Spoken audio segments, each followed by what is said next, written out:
तो चलिए आज एक ऐसी कहानी की परतों को खोलते हैं जो सुनने में तो सरल है पर है बड़ी गहरी। इसका नाम है लकड़बग्घे का आतंक। कहानी की शुरुआत होती है एक चेतावनी से, एक ऐसी भविष्यवाणी जो पूरे जंगल में सनसनी फैला देती है।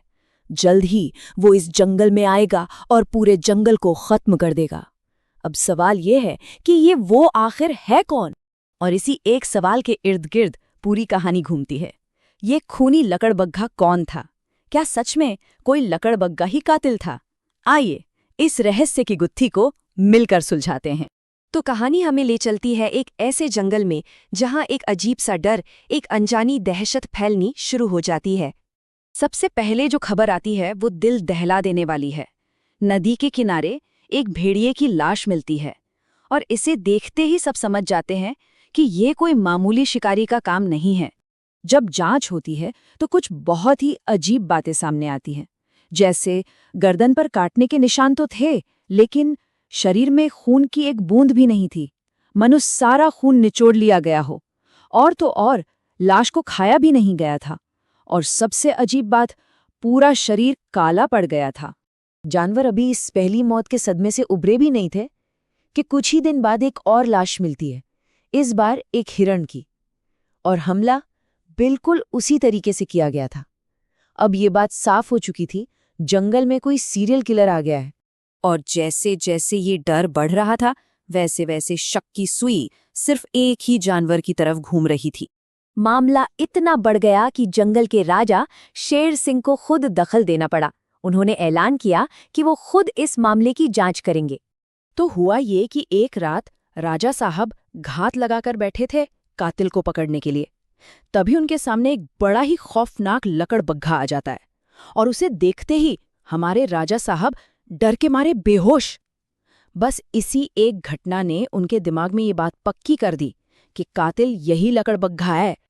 लेकिन कहते हैं ना, जब सत्ता डर जाती है तो कोई आम सा दिखने वाला ही हीरो बनकर उभरता है। यहां भी कुछ ऐसा ही हुआ। उसी रात जब राजा शेर सिंह बेहोश पड़े थे, उन्हीं झाड़ियों में कोई और भी था जो सब देख रहा था। वो था गधा प्रसाद। जहां राजा डर से बेसुध हो गया, वहीं गधा प्रसाद एकदम चौकन्ना था। उसने भागने की बजाय एक जासूस की तरह उस लकड़बग्घे का पीछा करने का फैसला किया।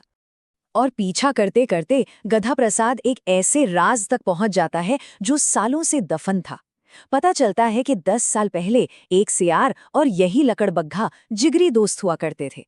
लेकिन फिर दोनों में झगड़ा हुआ और सियार को जंगल छोड़ के जाना पड़ा। जाते जाते वो बदला लेने की कसम खाकर गया था। और बस यहीं से कहानी का सबसे बड़ा राज खुलना शुरू होता है। अब वक्त था साजिश के पर्दाफाश का। तो असल में ये सारा खेल उसी सियार का रचाया हुआ था। उसका प्लान बिल्कुल सीधा था, 4 स्टेप का। पहला, गांव के कूड़ेदान से कोई नशीला केमिकल उठाओ। दूसरा, उसे चुपके से अपने पुराने दोस्त लकड़बग्घे के खाने में मिला दो। तीसरा, केमिकल के असर से लकड़बग्घा पागल हो जाएगा और जानवरों पर हमला करेगा। और चौथा, इससे पूरे जंगल में दहशत फैल जाएगी और लकड़बग्घा बदनाम हो जाएगा। लेकिन सियार को लगा कि वो बहुत चालाक है, पर वो ये नहीं जानता था कि उससे भी होशियार कोई उस पर नजर रखे हुए है।